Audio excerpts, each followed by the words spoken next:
Hello everyone, it's History Behind the Warrior, and welcome back to another installment in my What's Happened series. Today, following up from my previous installment on the mysterious befallen Mortal Kombat 8, I wanted to take on what I would deem to be a rather monumentous task, to touch on yet another lost Mortal Kombat game, Mortal Kombat Fire and Ice, the highly anticipated sequel to the fan-beloved Shaolin Monks. And honestly, it is an installment in itself that really holds a lot of significance for the series, as it was their first real time having found success in a spin-off game. So with that in mind, what actually became of the fabled project? What exactly led to its cancellation? And is it possible for it to return in the modern day? Well, today we will be rummaging through the remains of this project, dissecting what has been left of it on the cutting room floor, and somewhat figure out what exactly became of this relic lost to time. However, to paint a better picture of how this all came to be, we do have to dial the clock back all the way to the midway era of games. Starting with Mortal Kombat Mythology's Sub-Zero.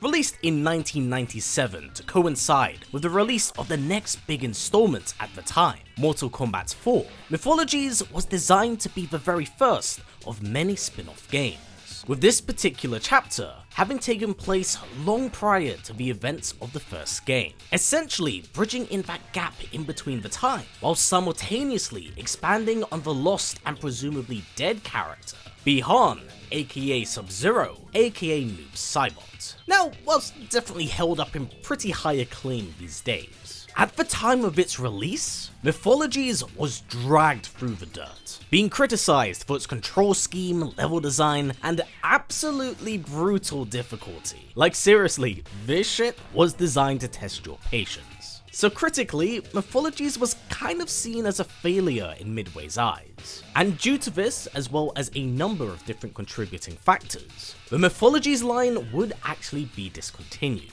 However, they were not entirely deterred, revisiting the idea a few years later with their next big spin-off, Mortal Kombat Special Forces. And oh boy, you thought Mythologies was bad? Holy fuck! That was diabolical! Special Forces was such a unique beast with what it was, because unlike Mythologies, which is typically looked fondly upon due to its characters and story, this game is entirely absent of that. It is an anomaly in the studio's history, even being largely disowned by Ed himself, just to give you an idea of how negatively this game's looked upon. But why? Well, whilst the list of reasons has never been officially disclosed, it is very well known that during this time period, a large portion of Midway's team would leave the studio, including influential figure and writer John Tobias. Thus, with the huge drastic cuts here, and large portions of the game left unfinished, Special Forces was essentially scrapped up from the floor and released in a devastatingly unfinished state. Because of such rash and quick decisions to throw it out the door, this installment is a game that is panned by both critics and fans alike. In fact, Special Forces actually did so bad that the series and studio itself was kind of softly put on a hiatus for 2 years, just so they could dedicate time and resources to Mortal Kombat Deadly Alliance. So with John Tobias leaving, the ever-flickering flame did start to fade, and it seemed like the ideas of spin-off games were done. At least, so they thought. Coming into the new millennium, the cultural significance caused by Deadly Alliance and Deception did reignite the series once more, restoring it back to its former glory in the public eye. Because of this, another spin-off would be greenlit, Mortal Kombat Shaolin Monks. And unlike its predecessors, which acted as prequels within the main continuity, Shaolin Monks would take place in its own separate canon, a retelling of the events of Mortal Kombat 2, spearheaded by the series protagonist Liu Kang and his Shaolin brother and best friend, Kung Lao. Having learned from their prior mistakes, Mortal Kombat Shaolin Monks was given the benefit of having more freedom and characters to play with in the established lore. Thus, the quality of Shaolin Monks was above anything they had ever done before. Now, whilst this game did of course have the Mortal Kombat title on it, it wasn't exclusively made by the same dev team, instead composed by a subdivision of Midway, known as Midway Los Angeles. so Shaolin Monks released to critical acclaim, with many praising it for its fluid combat, its fun retelling, the extremely engaging co-op experience, and, well, this scene.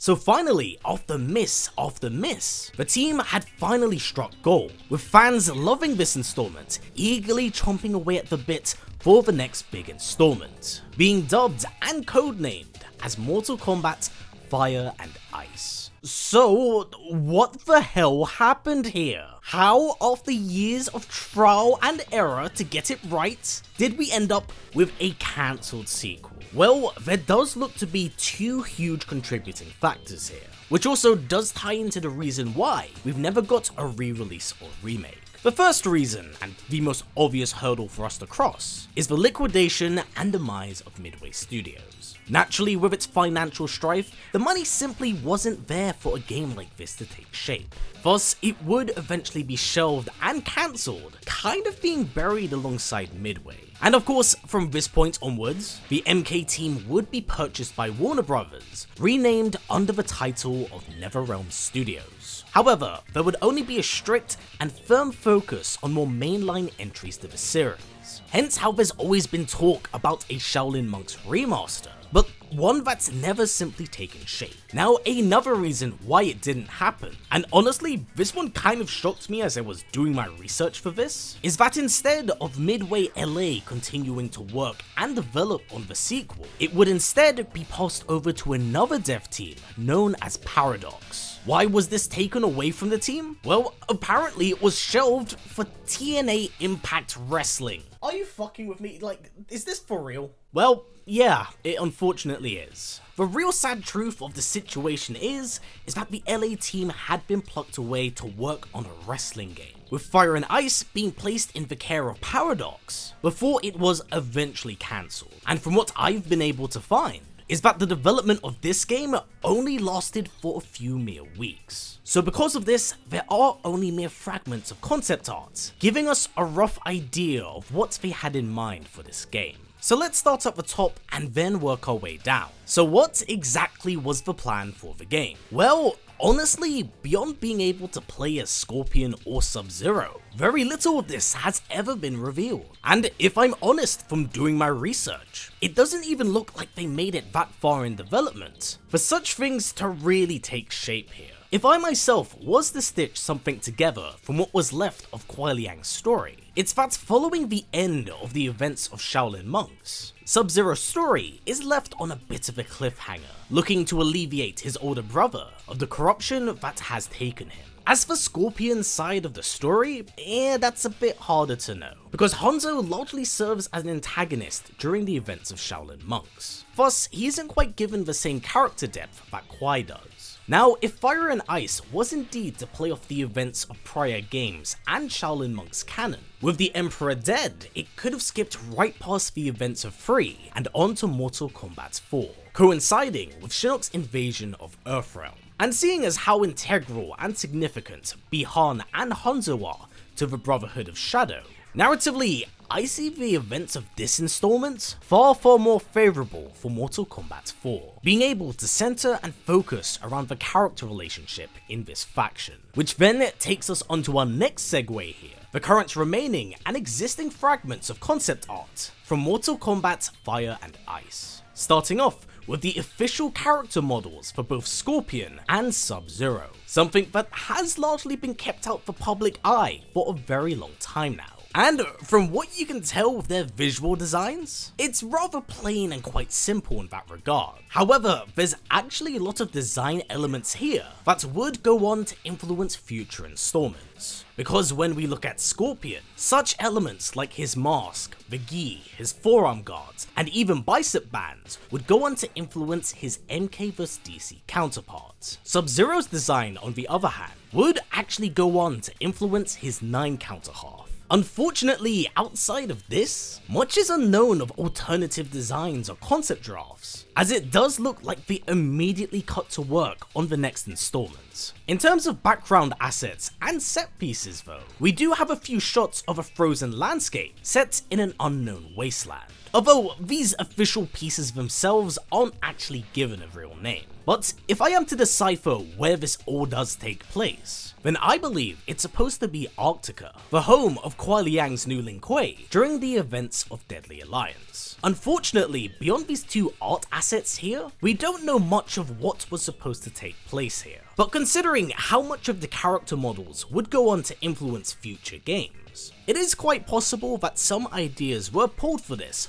for Mortal Kombat Armageddon, because when we do play as Taven during the Conquest mode, we do get to explore this frozen landscape. Our final and last bit of concept art here is a spiral staircase that seemingly descends into the Netherrealm. Of course, tying back into my theory of this game maybe having been set during MK4. Unfortunately, outside of the traps and the layout, we don't really know what was supposed to take place here, nor the enemies you were designed to fight as you descended into hell. All in all, Mortal Kombat Fire and Ice is a really tragic tale of what could have been. And it makes it all that much more bitter, knowing how long it took for Midway to find that golden goose, to then just fucking German suplex the thing. It is insane to me that this was just lost to the ether, especially with it being sidelined for TNA Impact Wrestling of all games. Even so, with its demise, the love for Shaolin Monks has proven to stand the test of time. So it raises the question of, is a sequel actually possible at this point? Well,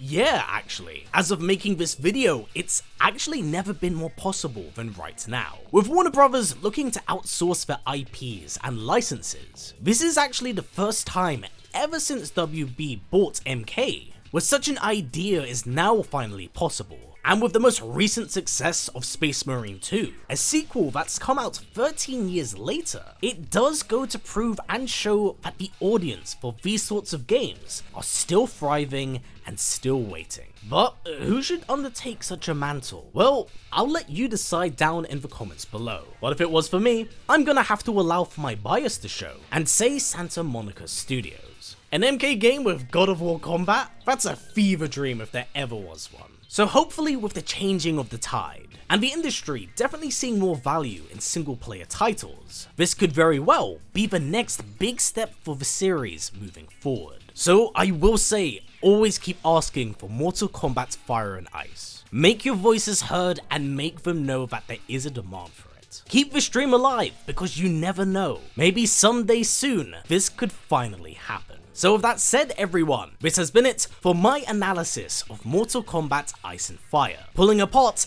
and dissecting the fragments of what remains of this project. And I can't lie, this was equal parts very fun to make, and equal parts heartbreaking to stitch together, because it's such a promising concept. And I mean, it's right there, man. Fire and Ice is such a beautifully tragic premise, one that I do hope can someday be revived.